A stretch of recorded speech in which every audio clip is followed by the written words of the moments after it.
Assalamualaikum warahmatullahi wabarakatuh. Saya Alifia Nuzul Rahma dari absen 2 dari kelas 12 IPA 2. Di sini saya akan membuat video pembelajaran mengenai materi sistem koloid. Jadi nanti ada beberapa materi-materi koloid yang akan saya sampaikan beserta soal dan pembahasannya. Silahkan simak videonya. Yang pertama kita akan membahas pengertian koloid. Pengertian koloid adalah jenis campuran heterogen yang terbentuk karena adanya dispersi suatu zat-zat ke dalam zat lain yang dicampurkan. Dalam koloid ini terbagi menjadi dua, ada yang pertama fase terdispersi dan dua medium terdispersi. Apa sih yang dimaksud fase terdispersi itu? Fase terdispersi adalah zat yang mengalami penyebaran secara merata di dalam suatu zat lain. Kemudian yang kedua, medium terdispersi ialah zat yang menyebabkan terjadinya penyebaran secara merata. Nah, contoh dari koloid ini adalah mayones, keju, jelly, cat, kosmetik, dan obat-obatan. Nah, kemudian saya akan membahas perbedaan antara larutan, koloid, dan suspensi. Yang pertama, larutan. Larutan itu ialah berbentuknya homogen, tidak dapat dibedakan walaupun menggunakan mikroskopis ultra. Sedangkan kalau koloid itu secara mikroskopis itu bersifat homogen, tetapi jika diamati dengan mikroskop ultra itu bersifat heterogen. Kalau suspensi sudah jelas itu adalah heterogen. Yang kedua, kalau larutan itu semua partikelnya itu berukuran berdimensi kurang dari 1 nm. Kalau koloid itu memiliki partikel berdimensinya 1 nm sampai 100 nm. Yang terakhir suspensi partikel berdimensinya lebih dari 100 nm. Terus yang ketiga, kalau larutan itu satu fase, kalau koloid itu dua fase, dan suspensi dua fase. Yang keempat, kalau koloid itu bersifat stabil tidak dapat dipisahkan. Kalau koloid itu stabil tidak mudah untuk dipisahkan. Kalau suspensi itu dapat dipisahkan. Kemudian yang terakhir itu kalau untuk larutan itu penampilannya jernih, kalau koloid itu keruh sampai jernih, kalau suspensi itu udah pasti keruh. Nah, contoh dari masing-masing larutannya, yang pertama itu larutan gula, yang kedua koloid itu santan, yang ketiga itu suspensi itu air kopi. Kemudian kita akan membahas jenis-jenis koloid. Jenis koloid itu dibedakan menjadi 8. Yang pertama itu ada sol padat. Sol padat itu memiliki fase terdispersinya padat dan medium pendispersinya itu padat. Contohnya ialah ada perunggu, kaca berwarna, dan batu rubi. Terus yang kedua itu ada sol yang fase terdispersinya itu padat dan medium pendispersinya itu cair. Contoh sol ini ialah tinta, cat, tanah liat, dan gelatin. Terus yang ketiga ada aerosol padat, memiliki fase terdispersinya padat dan medium pendispersinya gas. Contohnya ialah ada asap, debu, dan droplet. Terus yang keempat ada aerosol, memiliki fase terdispersinya itu cairan dan medium pendispersinya adalah gas. Contohnya yaitu ada parfum, ada embun, ada kabut. Yang kelima ada emulsi padat, memiliki fase terdispersinya adalah cairan dan medium pendispersinya ialah padat. Contohnya adalah agar-agar. Yang keenam ada emulsi, memiliki fase terdispersinya adalah cairan dan medium pendispersinya juga cairan. Contohnya yaitu kayak susu, santan, dan mayones. Terus yang ketujuh ada buih padat, memiliki fase terdispersinya gas dan medium pendispersinya ialah padatan. Nah, contohnya ialah kayak batu apung, spons, styrofoam, dan roti. Terus yang terakhir ada buih, memiliki fase terdispersinya yaitu gas dan medium pendispersinya ialah cair. Contohnya seperti krim kocok, busa sabun, dan foam.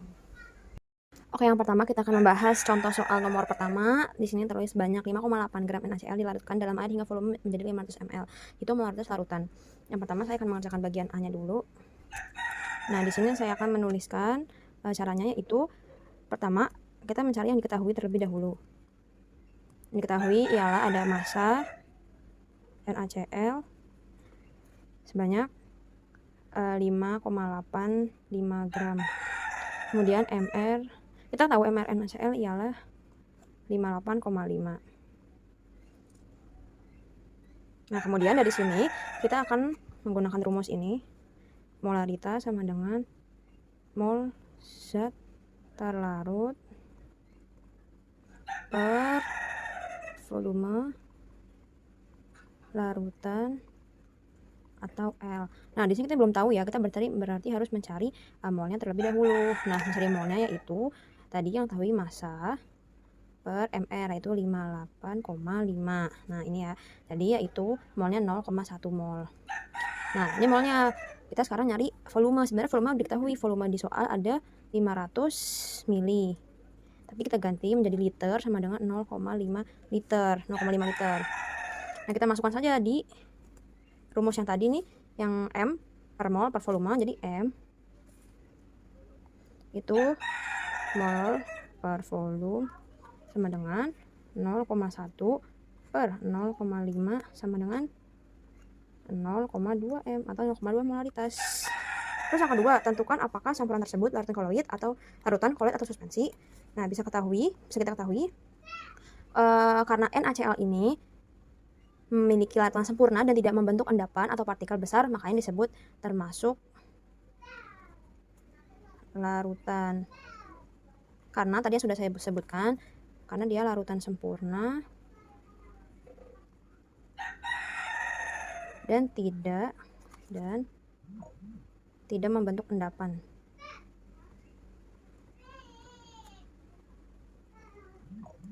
Ini jawabannya.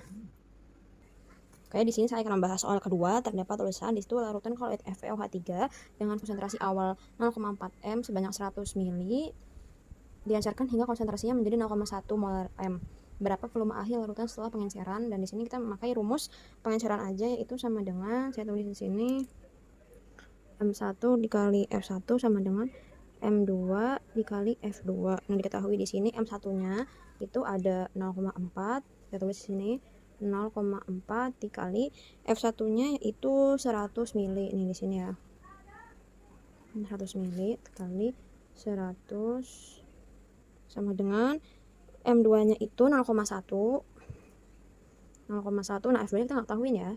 F2 gitu. Terus jadinya gampang. Nah, di sini kita tinggal tulis F2 sama dengan 40 per 0,1. 40 dapat dari mana? 40 dapat dari 0,4 dikali 100 ml, tinggal dicoret-coret aja. Terus jadi 40 bagi 0,1 adalah hasilnya 400 ml. Selesai. Nah, di sini saya memiliki 3 soal. Nah, ini soal terakhir. Itu sebanyak 10 gram NaCl dilarutkan dalam air 100 ml.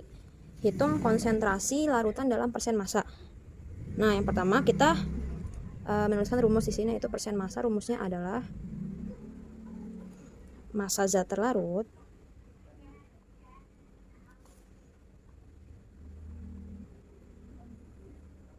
per massa larutan dikali 100%. Nah, kita tahu di sini massa pelarutnya adalah, tulis saya di sini, massa pelarut airnya sama dengan 100 ml, itu sama dengan, kita ubah jadi gram, jadi sama dengan 100 gram. Nah, untuk massa total larutannya itu 10 gram ditambah dengan 100 gram. 10 gramnya dari mana? Dapat dari sini nih, yang 10 gram NaCl sama ditambah yang ini 100 gram, yang ini jadinya 110 gram. Nah, di sini kemudian kita pakai rumus yang tadi, 100% masanya itu 10 per 110 dikali 100%. Hasilnya adalah 9,09%. Jadi ini jawabannya.